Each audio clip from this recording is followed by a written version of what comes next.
Well, folks, first thing to do on doing this master cylinder brake booster addition here, we're going to get this big piece of steel right here out of the way and take that hood hinge off as well. Then I'm not fighting around the corner, got plenty of room to work. That's a good start. Got the hood out of the way, got the hood hinge out of the way, I can get there. We're going to take this master cylinder loose and mock up the booster and see how we clear in here.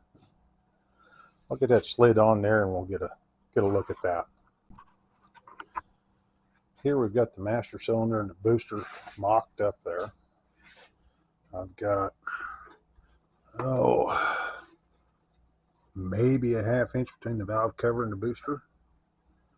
Got the booster mounted as high as it will go on the firewall. One thing I'm probably going to do, if you can see back in there, you can. Where the push rod goes through, they don't send a boot for that. Going to have to come up with something for there. Now I just set that aside. It's still hooked up.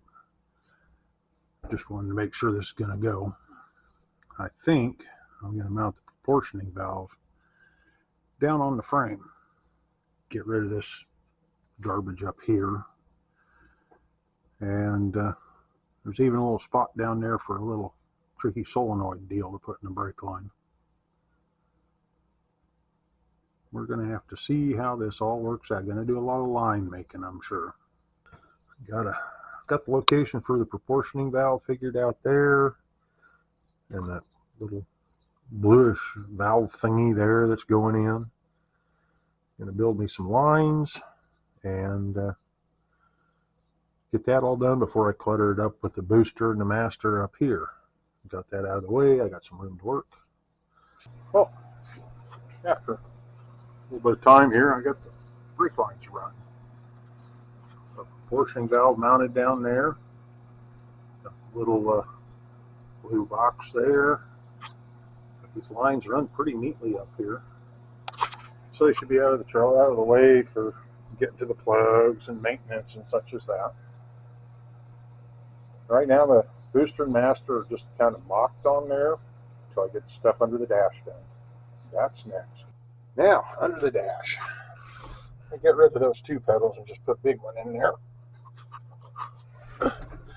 But to do that, I need to, I don't know if you can see this bracket right here. That needs to come out. I suppose I could just change the pedal in the bracket, but I almost think it'll be easier just to change the whole works. That's going to be a challenge. Challenge accepted. Okay, to get this bracket out, first we got to move this rubber shield, and that gets us to this bracket. It's got studs that go through the firewall. There's nuts on the outside, some bolts each side there. I'll come back here. Yeah, I'll get you where you can see maybe. It's awful tight under here. Get this bracket off. We drop the steering column. And these are braces that go all the way up to the firewall. We'll have to take them out. More work to make it easier work, right? Taking the steering column out. It's got this boot on the firewall for the shift levers to go through. So I got to pull that out. And then you got to push this through the firewall and bring it out with the column. Of course, got the coupler separated there. I marked everything. And that support bracket inside, there's one nut that comes through here, one under here, and you probably can't see it, but the other one's back here, ½ inch hex on the nuts, and that comes out. So more work to make it easier work. Yeah, it makes perfect sense. Okay, I found that taking a speedometer out makes it easier to see what you're doing in there.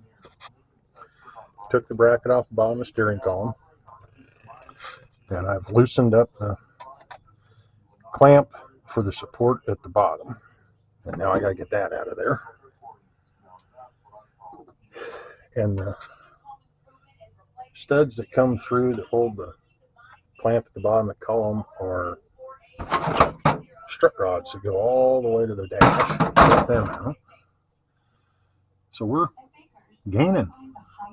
See if I can do this without breaking anything important. Disassembly is done.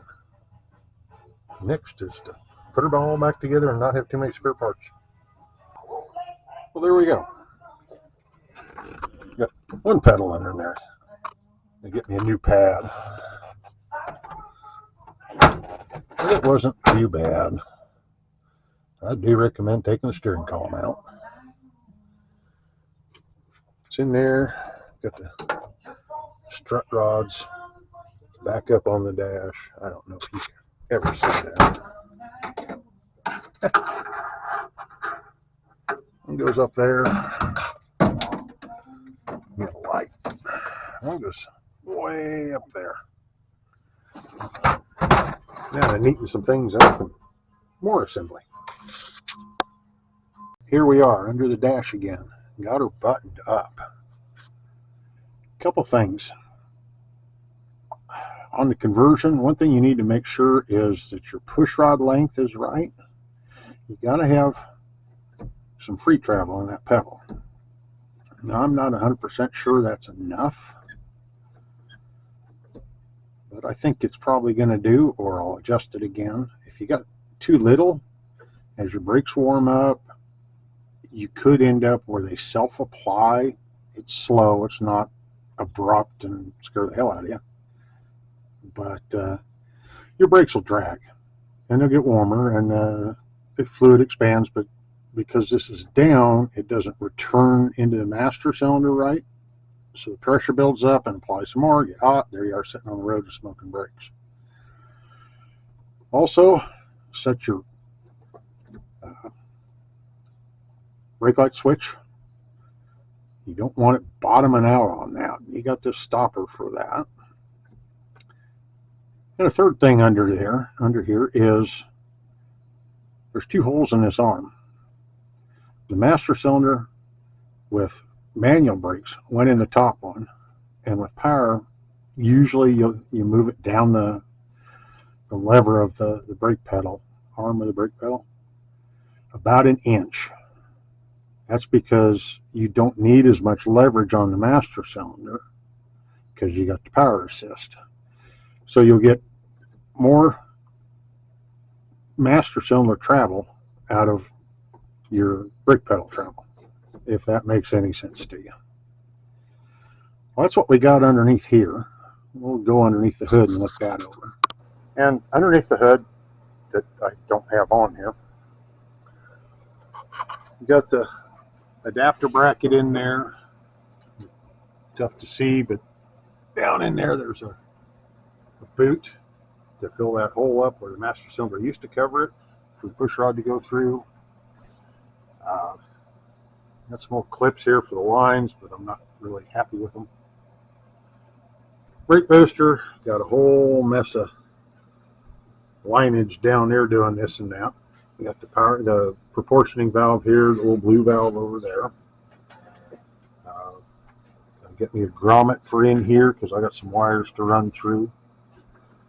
This proportioning valve, I should say, has a brake warning switch, so that if half your system fails, it will turn a light on for you if you have such a light. Most cars have a park brake warning light that you let your park brake on, and this is where I would hook that to. And you get a red light on the dash and you go, oh, what the hell's that? You need vacuum. You have to put a hard line in there to fitting over on the intake back here. That should supply my vacuum. I was a little concerned about serviceability in here for spark plugs and such, and that's better than I thought it was going to be. And I ended up maybe 5/8 of an inch between the valve cover and that booster. Should be enough. I don't think the engine's going to rock that much. If it does, I got other troubles. Need to get it out, get it bled. I got it enough that it will stop going out the garage here, but and then get her fired up and double check for leaks. Take her for a spin, check her for leaks again. That's one thing, one fluid you don't want drips on. You know, anything else you can have a drip or two. You don't want it there. But that's the power brake install on this 59 Chevrolet. This kit is from Speedway. There's only a couple things that I had to get in addition to the kit. I used my old master cylinder. It came with a new one, but my old one was identical. So my old one was 3 years old. I didn't see any reason to replace it. So that's why it's a little crusty and the rest is shiny. They'll all get to be the same color, patina and all. But that's the install. Mostly it was this afternoon and running the lines out of the way in a safe way, and that took as much time as anything. Please like, subscribe, comment if you will. Thank you.